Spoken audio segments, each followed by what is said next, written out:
Indian army के साबिक doctor साहब हैं, डॉक्टर मोहम्मद तबरेज आलम साहब जी। अस्सलाम वालेकुम सर, आप लाइव में अपना सवाल कर सकते हैं।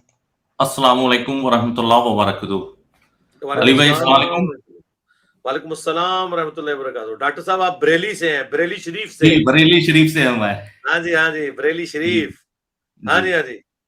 अली भाई मेरा आपसे एक सवाल ये है कि मैं डॉक्टर हूं, तो हम लोग जो प्राइवेट प्रैक्टिस करते हैं तो उसमें ऐसा होता है कि हमारे जो स्पेशलिस्ट डॉक्टर्स होते हैं वो तो शहरों में होते हैं, जैसे बरेली में है, लेकिन जो गांव एरिया में होता है वो स्पेशलिस्ट नहीं होते हैं। तो हमारे यहाँ उनको झोला छाप डॉक्टर बोलते हैं, जो क्वैक्स होते हैं, अनक्वालिफाइड डॉक्टर्स।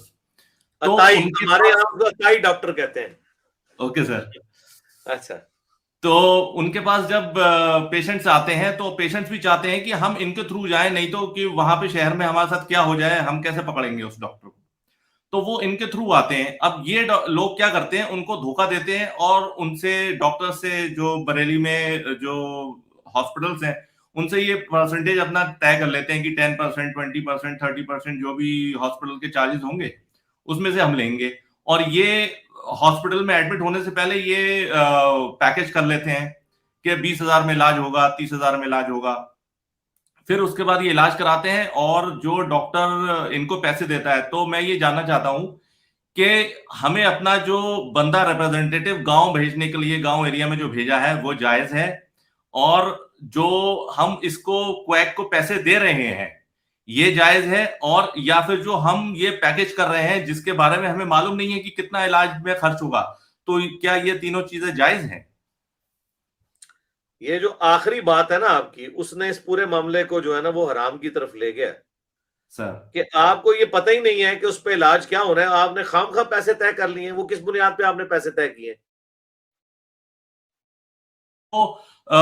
देखा ही नहीं होता है। वो जो क्वैक जो फोन करके बोलता है कि हम वो मरीज ला रहे हैं, उसको ये परेशानी है, हमने अल्ट्रासाउंड करा लिया है और इसका ये इलाज होना है, तो वो बता देते हैं इतने फला फला पैसे लग जाएंगे आपको।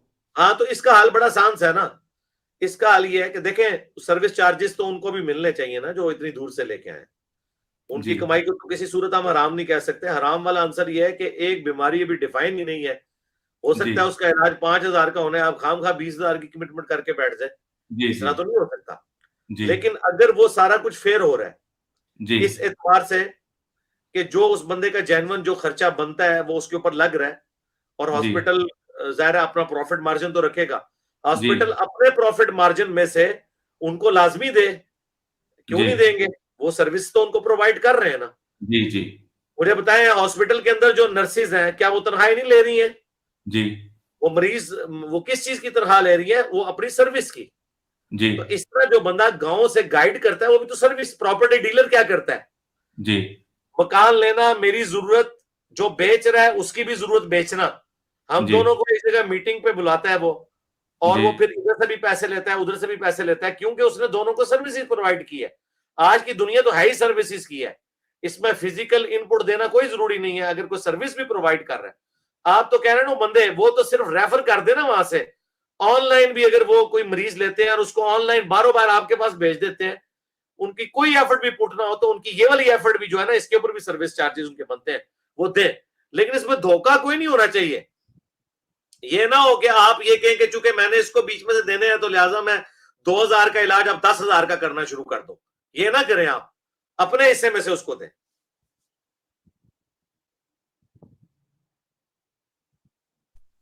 जो बिल्स होते हैं वो इन्फ्लेट होते हैं इस वजह से, मतलब जितना 20% अगर उसको देना है पेशेंट को, जो रेफरी को देना है, तो बिल्स तो इन्फ्लेट होते हैं उसकी वजह से। वो तो फिर गलत है मेरे भाई। वो सिर्फ एक सूरत में जायज होगा कि उस मरीज को आप बता दें कि मैं तेरे साथ ये 2 नंबरी कर रहा हूं। अगर वो कहे ठीक है भाई साहब आप भी अपना ले लें, फिर हलाल होगा, अदरवाइज नहीं हलाल होगा। जी, मोस्ट ऑफ द पेशेंट्स को वो लोग ये बता के लाते हैं कि ये हमारे फूफा हैं या हमारे चाचा हैं, हम लेके जाएंगे तुम्हें वहां, तुम्हारा इलाज कराएंगे। डबल 2 नंबरी कर रहे हैं, एक फूफा और चाचा कह के ला रहे हैं और ऊपर से बिल भी ज्यादा बनवा रहे हैं। जी, ऐसे लोगों को तो जहन्नम का अजाब होगा इंशाअल्लाह ताला। जी हाँ। हाँ जी, आगे सवाल करें अपना।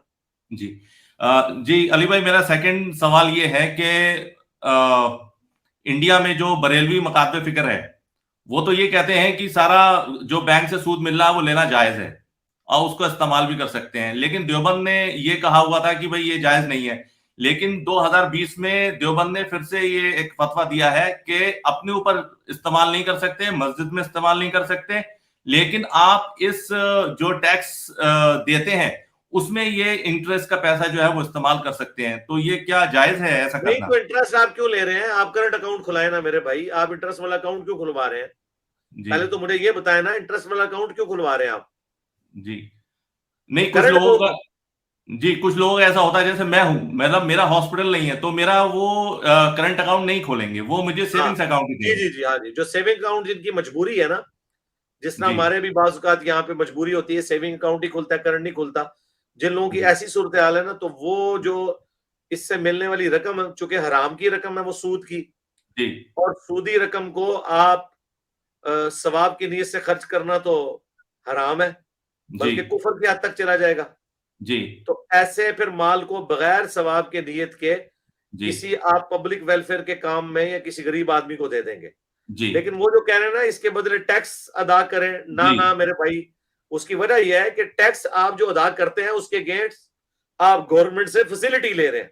जी मुझे नहीं समझ आती, ये अपने आप को बड़ा बड़ा फकीह कहते हैं ये उलमाए देवबंद, जी इनकी फिक्र का ये लेवल है कि इनके अंदर कॉमन सेंस भी नहीं है कि हम जो गवर्नमेंट हॉस्पिटल से अद्वियात लेते हैं, जी गवर्नमेंट की सड़कें यूज करते हैं, जी गवर्नमेंट की जो पुलिस हमारी सिक्योरिटी के ऊपर है, और जी फौज बॉर्डर पे जो हमारी सिक्योरिटी के ऊपर है, इन सारों की जी तनख्वाहें टैक्सेस से जाती है ना।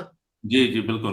तो जब हम अपना को मुलाजिम रखेंगे तो क्या जी उसे हराम खिला के हम उसको मुलाजिम रखेंगे या हलाल के पैसों में से उसे देंगे? बिल्कुल अदरवाइज सर, तो बिल्कुल मुलाजिम हमारे लिए हराम हो गया। तो राइट ये सर। क्यों उन्होंने उल्टा मशवरा दिया है कि सूद के पैसे आप दें, सूद के यस सर। पैसे आप बेशक दें, इसका मतलब है फिर कल को आप जितनी फैसिलिटीज अवेल कर रहे हैं ना गवर्नमेंट से, जी आप सर। भी हराम माल की फैसिलिटी ले रहे हैं, क्योंकि आपने हराम माल दिया था, लिहाजा गवर्नमेंट आपका जो इलाज करती है वो हराम माल से हो रहा है, राइट आपका जिस्म हराम का टुकड़ा बन रहा है। Right sir. ये इन लोगों का इल्मी लेवल है, अंदाजा करें। ये कहते हैं हम फुकाहा है, यानी वो ऐसे करके कान पकड़ रहे हैं, इनको ये पता ही नहीं है कि ये गटर का पानी पी रहे हैं, और वो कह रहे हैं नहीं गटर का पानी हम उनको दे रहे हैं और गवर्नमेंट उसी गटर के पानी से इनका इलाज कर रही है। जी सर। वाह वाह। जी सर। ये सर इनके छोटे छोटे मुफ्ती नहीं है, ये मुफ्ती महमूद साहब हैं और ये इनके मेन मुफ्ती हैं। अल्लाह के बंदो, आप तो इनको कह रहे हैं ना मेन है, हम तो इनके मरे हुओं को मेन मानने के लिए तैयार नहीं है, अशरफ रसूलुल्लाह पार्टी को। इनकी जी तो सर। औकात ही कोई नहीं है। ये जिनका नाम वुजू करके लेते हैं, हम उनको कहते हैं वो तो शाही कोई नहीं, और जी ये सर। तो मेरे भाई कीड़े मकोड़े हैं। जी sir. Yes sir. Yes sir. जिनका ये कलमा पढ़ते हैं ना, जिन उलमा का, जी सर। और जिनके कलमों का दिफा करते हैं, हम तो जी उनको सर। कोई चीज नहीं समझते, इनको आप क्या मानते हैं? जी ऐसी सर। की जी तैसी इनकी, मेरे नबी यस सा है ही कोई जी नहीं, इनके सारे बाबे शाही कोई नहीं, ले है लो जी। अपने बाबे। जी हाँ, ठीक है जी, डॉक्टर जज़ाकल्लाह। साहब भी हमारे लिए। हाँ। अल्लाह जज़ाकल्लाह। अल्लाह हाफिज जी। नबी करीम सल्लल्लाहु अलैहि वसल्लम ने फरमाया, मेरा पैगाम लोगों को पहुँचाओ, अगरचे एक ही आयत क्यों न हो।